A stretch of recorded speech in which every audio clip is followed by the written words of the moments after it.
Hi, without driving ನೋಡಿದ್ದೀರಾ ನೀವು? Car ಹೋಗೋದು, ಡ್ರೈವ್ ಮಾಡೋದು ಯಾವ ಥರ ಅಂತ ನೀವು ಟ್ರೈ ಮಾಡಬೇಕಾ? ನೋಡಿ ಯಾವ ಥರ ಡ್ರೈವ್ ಆಗುತ್ತೆ ನಮ್ಮದು. ನಾನು ಡ್ರೈವಿಂಗ್ ಸೀಟಲ್ಲಿಲ್ಲ, ಈ ಕಡೆ ಪಕ್ಕದಲ್ಲಿದ್ದೀನಿ, ಡ್ರೈವರ್ ಇಲ್ಲ, ಆದರೂ ಅದೇ ಹೋಗುತ್ತೆ ಕಾರು. ಹೊಸ ಕಾರ್ ಲಾಂಚ್ ಆಗಿದೆ ನಮ್ಮ ಕರ್ನಾಟಕದಲ್ಲಿ. ನೋಡ್ತೀರಾ ಯಾವ ಕಾರ್ ಅಂತ?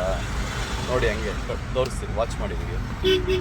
ಹೇಗೆ ಅಂತ ಕೇಳಿದ್ರೆ ತೋರಿಸ್ತೀನಿ ನೋಡಿ ಯಾವ ಥರ ಅಂತ. ಡ್ರೈವರ್ ಯಾರೂ ಇಲ್ಲ, ಆರಾಮಾಗಿ ಕೂತಿದ್ದೀನಿ, ಹೋಗ್ತಾ ಇದ್ದೀನಿ. ಡ್ರೈವಿಂಗ್ ಸೀಟಲ್ಲಿ ನೋಡಿ ಯಾರೂ ಇಲ್ಲ, ಆಟೋಮೆಟಿಕ್ ಡ್ರೈವ್ ಇದು. ಡ್ರೈವರ್ ಇಲ್ಲದೆ ಓಡಿಸ್ಬೋದು. ಹೊಸ ಲಾಂಚ್ ಆಗಿದೆ ನೋಡಿ, ಆರಾಮಾಗಿ ಹೋಗ್ತಾ ಇದೆ. ಯಾವ ಥರ ಅಂತ ಕೇಳ್ತೀರಾ?